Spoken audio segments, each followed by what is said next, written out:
Olá, pessoal, tudo bem? Meu nome é Marília, eu estou hoje aqui com o professor Paulo Velasco. Nós iremos fazer uma entrevista sobre a conjuntura na América do Sul, as organizações regionais, o cenário de cooperação internacional. E essa é uma entrevista que faz parte do projeto Política Externa, Regionalismo e Cooperação Internacional em Tempos de Pandemia, pelo CAPES-Print. Professor Paulo é professor adjunto de Política Internacional e chefe do Departamento de Relações Internacionais da Universidade do Estado do Rio de Janeiro, a UERJ. Ele também é professor do Programa de Pós-Graduação em Relações Internacionais, o PPGRI, e do MBA em RI da Fundação Getúlio Vargas. Além disso, ele também é Senior Fellow no Centro Brasileiro de Relações Internacionais, o CEB. Então, professor, é um prazer tê-lo aqui conosco e vamos começar. Tudo certo? Prazer é meu. Eu agradeço muito o convite aí. É um prazer participar dessa iniciativa. Em primeiro lugar, professor, como você tem percebido a atuação de organizações internacionais e regionais na América do Sul no combate à pandemia do coronavírus? Bom, Marília, é uma articulação e uma atuação muito branda, né? Muito tímida, eu diria. Na verdade, nos últimos anos, nós vimos um desmonte, né, da principal organização que existia no contexto sul-americano, né, que era naturalmente a União de Nações Sul-Americanas, né, e no âmbito da Unasul, sim, né, havia um espaço dedicado especialmente ao tema da saúde, né, havia o famoso Conselho Sul-Americano de Saúde, né, que inclusive tinha seus desdobramentos, né. No Rio de Janeiro funcionava, por exemplo, o Instituto Sul-Americano de Governança em Saúde, né, o ISAGS, que era vinculado à Unasul, vinculado ao Conselho de Saúde da Unasul, né. Vale dizer que essa organização, né, e esse Conselho de Saúde tiveram um papel importante, né, há pouco mais de uma década, né, no ápice da crise da gripe H1N1, né, em meados de 2009, né, Brasil e Argentina foram muito afetados pela gripe H1N1, né, aliás, chegaram inclusive a liderar os óbitos mundiais, né. Então, foi importante o Conselho naquele momento para articular uma posição mais coordenada. Hoje em dia não temos nada que chegue perto, né, dessa estrutura, né, institucional tão robusta, tão clara e tão bem definida, né. Existe uma iniciativa recente, né, que é o PROSUL, é o Foro para o Progresso e Desenvolvimento da América do Sul, que tentou algum tipo de coordenação, né, houve uma reunião por teleconferência do PROSUL no dia 16 de março, né, então bem no início ali da pandemia na região sul-americana, né, onde se tentou algum tipo de concertação política na resposta à crise da Covid-19, mas esse tipo de coordenação não tem surtido muito efeito, né? Quando olhamos para a região, Marília, o que vemos são os estados agindo, né, a partir de iniciativas individuais que, aliás, né, não convergem muito e não dialogam muito umas com as outras, né? Os estados têm adotado políticas de respostas, né, em bases muito mais individualistas do que propriamente regionais, né, ou concertadas, o que, aliás, é muito ruim, né, tendo em vista que qualquer crise sanitária ela ultrapassa as fronteiras, né? Então, uma resposta mais eficaz, né, à pandemia certamente seria a partir de uma coordenação mais lúcida. Então, não vemos no âmbito da América do Sul, também não vemos uma coordenação eficaz no âmbito regional mais amplo, né, a partir, por exemplo, da OEA, né? Então, isso realmente revela um retrocesso em relação ao que já tivemos há alguns anos. Você enxerga que existe um novo projeto regional em curso? Quando você fala do ProSul, por exemplo, a gente pode considerar que é um projeto alternativo ao projeto que estava em execução em alguns anos atrás? Não vejo como um projeto que se equipare ou que chegue perto, né? É alternativo na medida em que ele foi lançado com essa ideia, né? Então, né, quando os presidentes da Colômbia e do Chile, né, o Ivan Duque e o Sebastião Pinheira, né, se articularam para lançar o ProSul, e esses dois foram os principais articuladores do projeto, né, ele foi pensado, sim, né, na cabeça deles, como uma alternativa ao Unasul, no sentido de buscar algum tipo de concertação e de articulação sul-americana em bases menos ideológicas, digamos assim, do que a que eles atribuíam à Unasul, né? Então, havia quase que um consenso naquele momento, em 2018, né, 2019, de que a Unasul era um projeto contaminado ideologicamente, né, a partir, né, dos governos de orientação mais à esquerda que prevaleceram até meados da década, né, o início desta década, né? Então, eles queriam descontaminar ideologicamente, né, essa era inclusive a linguagem que eles usavam, e o ProSul, né, foi pensado nesse sentido. Mas em termos de institucionalização, Marília, ele não chega nem perto do que era o Unasul, né? O ProSul é um mero foro de concertação, né, que, né, periodicamente reúne algumas autoridades, mas não tem uma base institucional, nem mesmo normativa, mais robusta, não chega nem perto, né, do que era a Unasul. A Unasul era uma organização internacional propriamente dita, né, criada por um tratado internacional, que era o Tratado de Brasília. O ProSul não é nada disso, né? Então, né, mais uma vez, é um sinal de retrocesso, né? É como se o espaço sul-americano estivesse caminhando para trás. Chegamos a ter algo muito mais firme do que o que temos hoje, né? Então, é uma alternativa para aqueles que a lançaram, né? E o Brasil, quando embarca no ProSul, né, já no governo Bolsonaro, lançado em 2019, já o Brasil embarca também acreditando que seria uma alternativa melhor, menos ideológica, mas quando comparamos as duas iniciativas, né, vemos que é realmente uma iniciativa ainda muito embrionária, né? Enfim, sem qualquer robustez maior, Marília. Então, frente a esse cenário, a essa análise que você traçou em termos de organizações internacionais, quais que você considera que são os principais desafios para a construção de uma governança na América do Sul? E junto a essa pergunta, eu trago outra questão, que é se você entende que existe espaço para articulação e cooperação sul-americana no cenário de pandemia e no cenário pós-pandemia. Pois é, essa é a grande questão, Marília. Acho que é o grande desafio para pensarmos a região na atualidade, né? Em que medida, de fato, né, hoje vemos a região pronta, né, para, né, articular algum tipo de governança regional mais eficaz, né? Eu enxergo que a principal dificuldade, né, para termos uma governança mais firme, né, no contexto sul-americano, né, ou mesmo latino-americano, né, os governos da região eles conseguirem, de fato, né, um nível de diálogo e de entendimento mais amplo, né?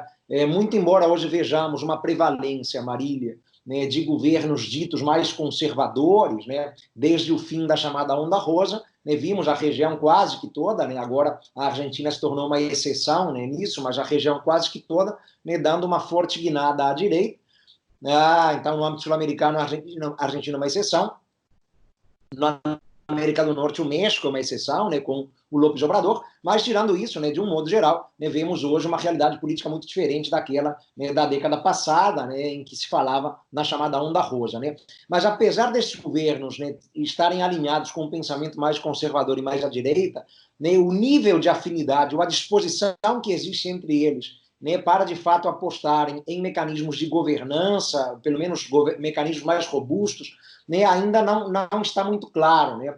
O nível de disposição, né, em que medida eles estão, né, de fato inclinados a isso, ainda não é algo muito claro, né? E vemos, aliás, desencontros importantes, né, mesmo entre esses governos mais conservadores, né? Então vemos, por exemplo, desentendimentos, né, inclusive entre o Brasil e alguns vizinhos, né, sobretudo por alguns excessos, né, e algumas posturas histriônicas, digamos assim, assumidas pelo governo Bolsonaro, né, que certamente não são bem acolhidas ou acatadas quando pensamos, por exemplo, no Chile, né, ou mesmo no Uruguai agora, do Lacalle Pou, né? Então, acho que falta, de fato, uma disposição, né, ao diálogo maior, né, uma busca maior por entendimento. Não está muito claro tampouco até que ponto o Brasil, né, de fato aposta por uma governança regional, né? É difícil fazer uma leitura no governo atual, né, de qual é o projeto que existe para a região, né? E me parece que não há nenhum projeto, né, para a região no governo em curso, né, a não ser, claro, a ideia, né, de usarmos o Mercosul para negociar acordos mundo afora, né, como o acordo com a União Europeia no ano passado. Então, claro, tudo isso acaba criando, né, uma realidade de muita incerteza, né, para o âmbito regional, né? São iniciativas que me parecem muito erráticas, né, sem uma base consolidada maior, né? O Brasil, que sempre foi um grande articulador, né, para a região, para qualquer iniciativa de governança na região, Marília, ele se mostra, de fato, hoje em dia, muito acanhado, digamos assim, né, e sem qualquer disposição de assumir maiores responsabilidades ou ônus, né, na busca de um projeto de governança, né, ou na condução de alguma iniciativa regional mais firme, né? No contexto da pandemia, né, acho que fica muito claro esse desencontro, Marília, esse desacerto, né? Então, temos visto, inclusive, né, os estados com iniciativas muito diferentes, né? Inclusive algumas tensões, né, acerca de abertura ou não de fronteira. Já tem se dito, né, que os vizinhos não estão muito dispostos a reabrir a fronteira com o Brasil, né, preocupados, claro, com os índices e os números alarmantes, né, de contaminação e de óbitos no país, né, provocados pela Covid-19. Né? Então, mesmo governos com quem supostamente dialogamos bem, né, o caso do Paraguai, do Marito, né, do Mário Abdo Benítez, né, já vimos o presidente paraguaio, né, nas últimas horas dizendo que não pensa reabrir a fronteira com o Brasil tão cedo, né, o que, aliás, frustrou o Bolsonaro, que queria ali uma normalização da situação. Né. Vale lembrar que Uruguai e Paraguai têm um número muito baixo de contaminações e de óbitos, né, e estão muito preocupados, claro, em abrir as portas para o Brasil, que poderia levar, né, a uma circulação de brasileiros, que poderiam, eventualmente, inclusive, levar o vírus para esses países. Então, né, não há, de fato, um grau de coordenação ou de entendimento, nem mesmo no que tange a controle de fronteiras, né, e a circulação de pessoas pela região. Para o pós-pandemia, claro, enfim, né, a tendência é que haja uma normalização, né, na realidade subregional, mas eu também não vejo, né, qualquer impulso ou inclinação maior, né, a uma vontade, de fato, de elevar o grau de coordenação. Né. Vemos, inclusive, apostas que, de novo, né, são um pouco incongruentes. Né. Então, a Colômbia, por exemplo, né, não parece estar tão interessada, né, em fortalecer algum tipo de governança regional mais ampla, né, mesmo em um cenário em que as posições do país talvez sejam mais afinadas com as do Brasil de Bolsonaro e tal, né, diferente do que víamos há alguns anos, quando o Brasil era governado por governos progressistas, né, em que o desalinhamento com a Colômbia era muito mais visível. Né, mas há outros projetos, né, como, por exemplo, a Aliança para o Pacífico, né, que parece, né, certamente seduzir mais a Colômbia do que algum projeto de governança mais amplo. Né. O que me chama a atenção, Marília, nisso tudo, né, quando se pensa, né, em algum tipo de coordenação na região, né, é como o Brasil, de fato, ele perdeu centralidade. Né. Esse é um dado que surpreende para qualquer um, de fato, que conhece um pouco melhor a realidade do regionalismo sul-americano ou mesmo latino-americano. Né. O Brasil sempre esteve entre os grandes articuladores, né, sempre teve uma posição mais central e não temos mais. Né, isso causa muita surpresa, né, vermos o Brasil, por exemplo, a reboque, né, de vizinhos, né, como Colômbia e Chile, né, quando se pensa em iniciativas para a região. Né, isso causa realmente muita surpresa. Né, um Brasil acanhado, um Brasil tímido, né, um Brasil que, aliás, revela desencontros sérios. Né. Nessa reunião que eu citei, né, dos presidentes, né, dos países membros do ProSul, o Bolsonaro não participou da teleconferência. Né? Ele colocou para participar o Ernesto Araújo, né, o novo chanceler. Né? Então, né, mais um sinal ali de desencontro. Como é que pode, né, o presidente do Brasil, né, não participar da iniciativa, né, de teleconferência do ProSul, né, para definir uma postura mais coordenada? Então, né, vemos um Brasil, né, mais isolado, uma postura mais acanhada, né, e sem uma atuação firme do Brasil. É difícil, inclusive, pensarmos em qualquer espaço de governança subregional, Marília, que tenha maior legitimidade, né, por tudo que o Brasil representa para a região. Né? Então, um outro desafio seria esse, né? O fato de não existir na política externa brasileira contemporânea um projeto claro para a região, né? Uma definição clara de qual é a estratégia do país para a América do Sul ou mesmo para a América Latina. Né? Não só o Brasil se retirou definitivamente da Unasul no ano passado, mas em janeiro deste ano fomos surpreendidos, né, com a informação de que o Brasil também se retirava da CELAC, né, que é a comunidade dos estados latino-americanos e caribenhos. Né? Então, vemos realmente um Brasil, né, que está se afastando de projetos que tiveram uma importância no passado, né, e não parece não querer, né, de fato, promover ou catalisar, digamos assim, né, qualquer projeto de governança para a região. Com relação a isso, há outros dois atores sobre os quais eu gostaria de perguntar a você, professor, sobre quais seus papéis hoje para a conjuntura sul-americana, que são os Estados Unidos e a OEA. Os Estados Unidos, por ser grande potência, que historicamente tem um papel muito importante geopolítica, politicamente, economicamente na América do Sul, e o papel da OEA enquanto organismo internacional, suas talvez novas funções frente à crise na Venezuela, um novo padrão de atuação que a gente tem visto nos últimos anos. Enfim, queria escutar um pouco mais de você com relação a esses dois atores tão importantes. Pois é, pensar a América Latina, historicamente, sempre exigiu pensarmos os Estados Unidos, né? Até porque a própria ideia de América Latina, Marília, o próprio conceito, né? A própria região, ela é pensada desde as origens etimológicas do termo, né? Lançado pela França no século XIX. A América Latina sempre foi pensada como um contraponto, né? Aos Estados Unidos, né? Então, uma região que, de fato, buscou um reforço, né? Em termos de concertação e de concertação, né, e de coordenação como um contraponto em face dos Estados Unidos, né? E vários projetos que foram lançados na região, de fato, buscavam, né, uma administração genuinamente latino-americana, né, dos distintos temas, né? E assim foi, por exemplo, que surgiu o Grupo do Rio, né, por exemplo, na década de 80, né, na esteira aí da fusão do grupo de contadora e do grupo de apoio à contadora, né? Então era um momento em que claramente os países da América Latina, né, e aí reuniam-se países muito importantes da região, né, Brasil, Argentina, México, né, embarcados nesse projeto do Grupo do Rio para pegar os três mais importantes, né, como esses países de fato buscavam, né, uma gestão latino-americana dos temas regionais, né? Na década seguinte, né, vimos algo parecido para a América do Sul, né? Então, no ano 2000, por exemplo, a primeira cúpula sul-americana, né, da história, a iniciativa, mais uma vez, do Brasil, na época, o governo Fernando Henrique Cardoso, né, também para buscar uma gestão sul-americana de temas de interesse subregional, né? Ou seja, né, tentar administrar, né, as questões mais regionais ou subregionais, né, sem a interferência direta dos Estados Unidos, né? Seja o Grupo do Rio, seja o projeto, né, da cúpula dos países da América do Sul, a própria Unasul, né, criada na esteira desse processo, né, eram mecanismos de gestão sul-americana, né? Eu destaco, por exemplo, no seio da Unasul, a criação do Conselho de Defesa Sul-Americano, o famoso CDS, né, criado em 2001, muito a partir da iniciativa brasileira, né, à época o ministro da Defesa, Nelson Jobim, né, e para fazer uma gestão sul-americana dos temas de defesa, né, o que significaria que não precisaríamos mais mobilizar espaços como a Junta Interamericana de Defesa, o Tratado Interamericano de Assistência Recíproca, o famoso TIAR, né, ou, né, a própria OEA, que você citou, Organização dos Estados Americanos, né? Esses três mecanismos, né, a GID, o TIAR e a OEA, são mecanismos claramente influenciados por Washington, né, e quase que conduzidos segundo os interesses norte-americanos, né? Então, era muito lúcido, era muito importante termos na região, né, um espaço nosso, né, genuinamente sul-americano, né?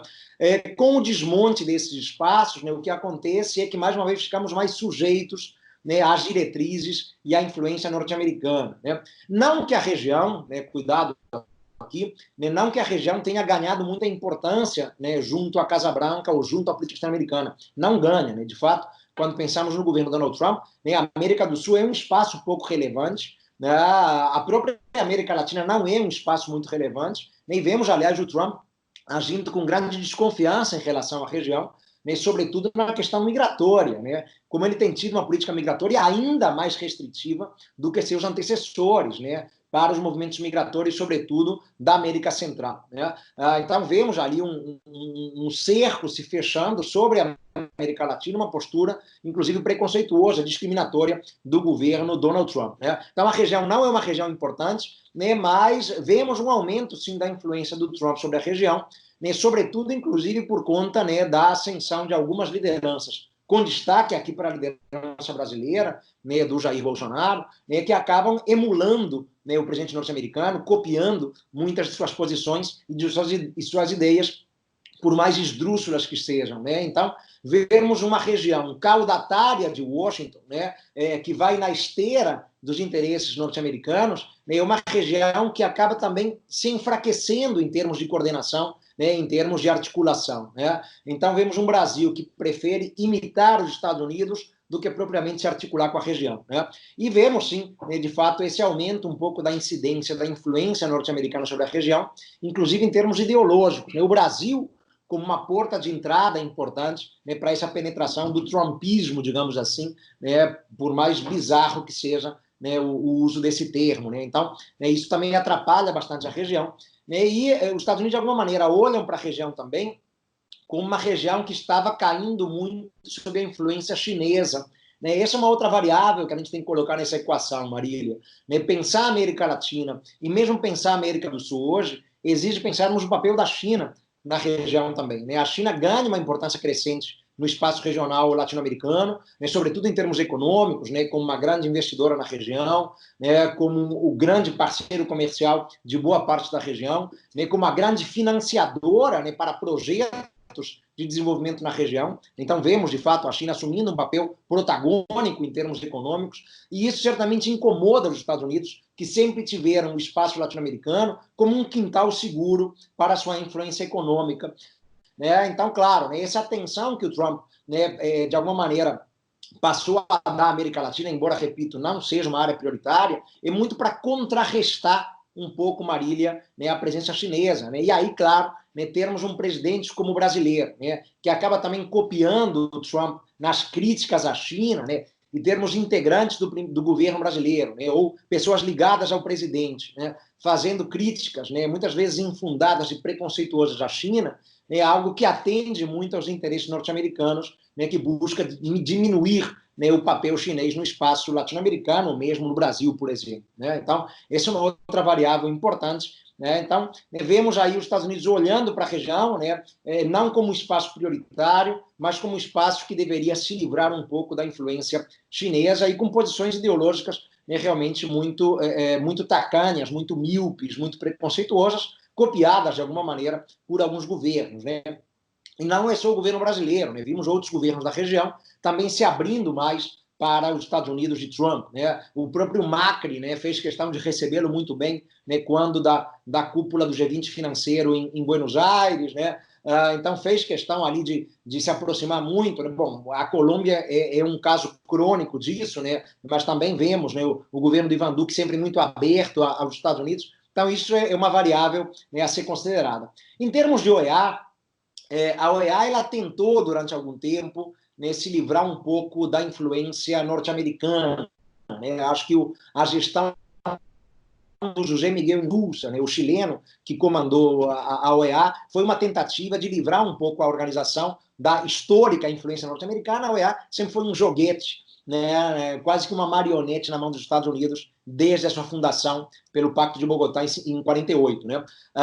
Mas agora, né, com o Luiz Almagro, né, que curiosamente foi chanceler no Uruguai, né, foi chanceler do Mujica, né, vemos o Luiz Almagro, né, comandando a OEA, né, de novo, de maneira muito convergente com os interesses norte-americanos. Né? A OEA deveria ter assumido um papel, né, mais lúcido, eu diria, na gestão da crise venezuelana. Né? Mas o que vimos, né, foi a OEA, sobretudo a partir do seu líder, a partir do seu secretário-geral, assumindo uma postura muito singular, né, muito partidarizada, digamos assim, né, nas críticas ao Maduro. Né, não que a gente tenha que defender, evidentemente, os excessos do governo Nicolás Maduro, mas a OEA não agiu, de fato, como um espaço que deveria buscar uma solução negociada, né, para a tensão da crise venezuelana. Né? Então, vimos o secretário-geral da OEA batendo boca com o Maduro, né, no Twitter, nas redes sociais, né, xingamento para lá e para cá. Não é certamente, né, algo que esperemos, né, do cargo de secretário-geral da OEA. Né? E um esforço grande da organização, né, de assumir uma postura mais dura, mais condenatória, né, da Venezuela, o que certamente não ajudou muito, né, na busca por uma solução negociada. E uma OEA também que acabou ficando dividida, porque alguns países caribenhos, né, sobretudo, né, não embarcaram nas pressões contra a Venezuela, né, até pela dependência que eles têm, né, da Venezuela, pela Petrocaribe e tudo mais. Né? Então, a OEA, nesse caso crítico, né, não conseguiu ter uma função relevante, né, seja, né, pelos excessos do seu secretário-geral, né, que acabou contaminando um pouco a organização como um todo, seja pelo próprio desencontro entre os membros da OEA, que não conseguiram ter uma postura mais afinada, né, ou mais coesa para lidar com a crise, e aí surgiram alternativas à OEA para lidar com a crise, como é o caso, por exemplo, né, do chamado Grupo de Lima, né, que também é um grupo que basicamente se limita só a condenar o governo do Maduro, na exceção feita em alguns países, como o México, por exemplo, com o López Obrador, né, que aí passa a discordar, né, da maioria do Grupo de Lima. Né? Então, uma OEA que, de novo, voltou a ficar muito sob as asas dos Estados Unidos, né, uma OEA que perdeu relevância na gestão de crises e que não tem tido, na verdade, Marília, um papel relevante na crise sanitária que tanto nos afeta já há quase 3 meses. Né?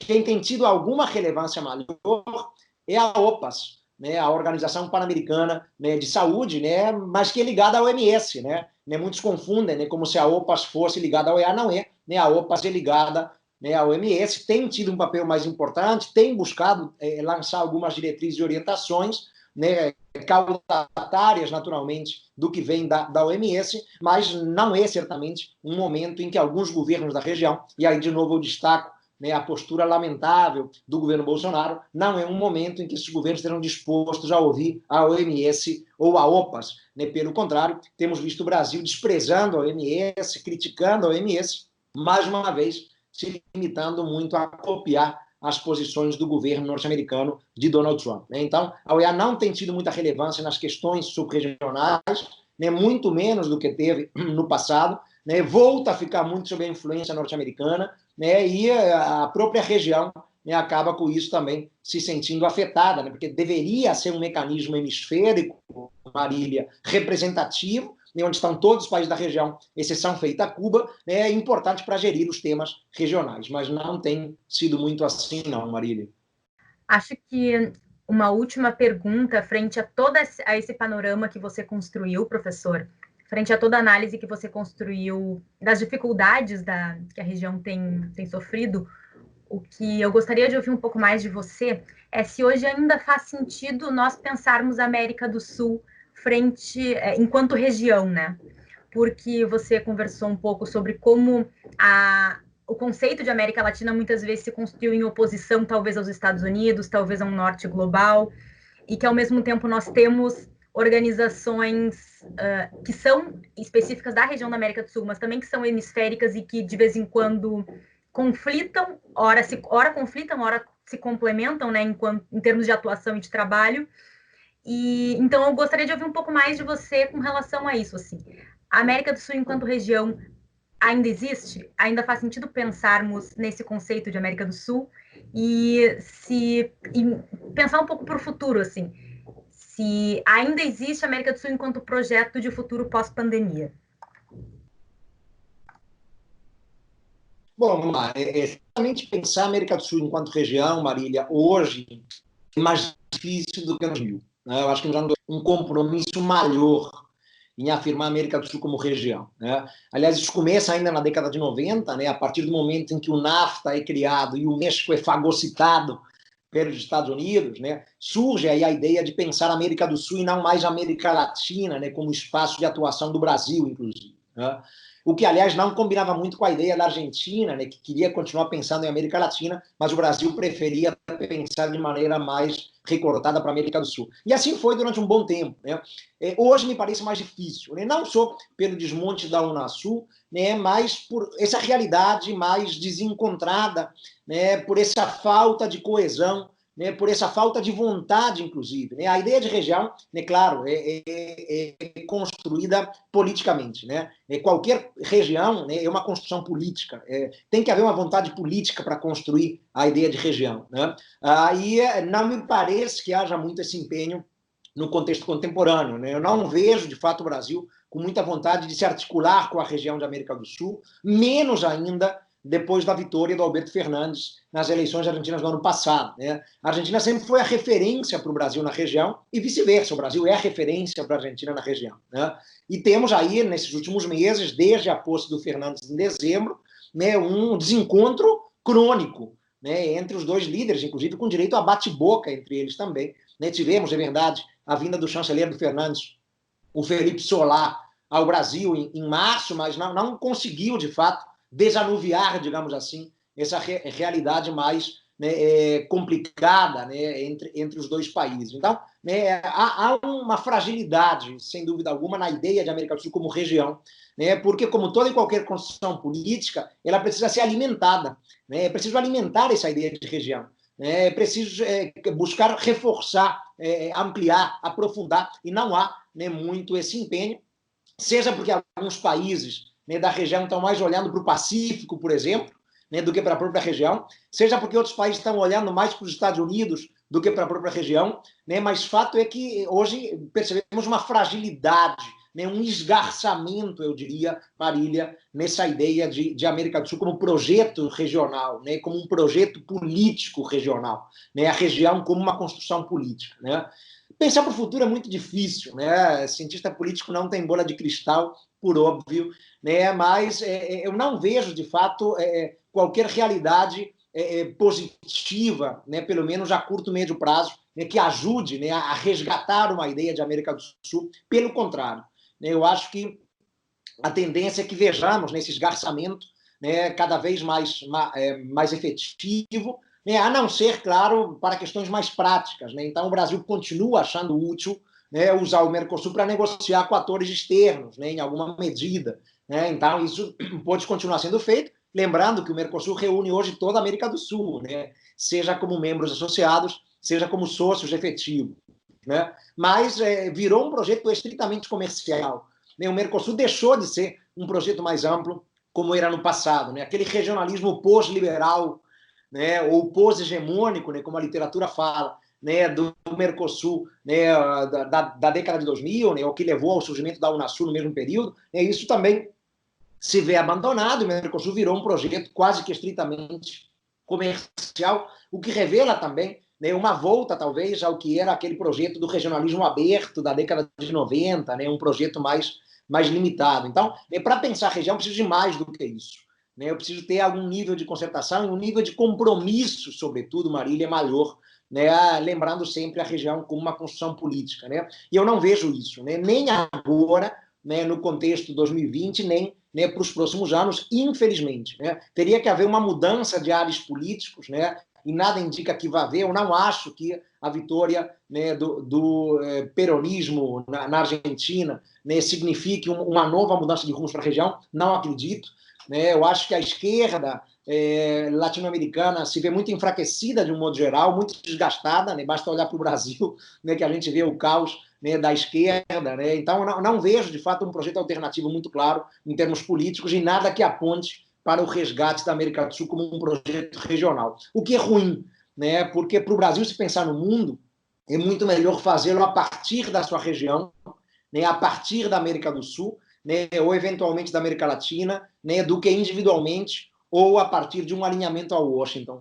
Né? A nossa identidade internacional, né, tem no seu DNA esse componente latino-americano e sul-americano. Né? Abrirmos mão disso certa mina ou dificulta qualquer projeção internacional do Brasil. Né? Então, eu acho isso muito pernicioso, mas eu não vejo uma reversão nesse quadro de esgarçamento da ideia de região, né, para os próximos anos não, Marília. Certo, professor.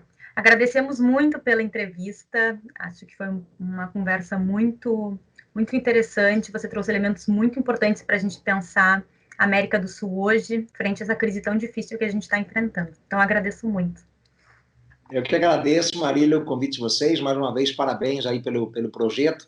Né? Qualquer iniciativa para pensarmos melhor a região, ela é mais do que válida, né? A partir da academia, a partir, né, dos esforços analíticos que vocês estão fazendo aí. Então, parabéns a iniciativa. Para mim foi um prazer conversar com você.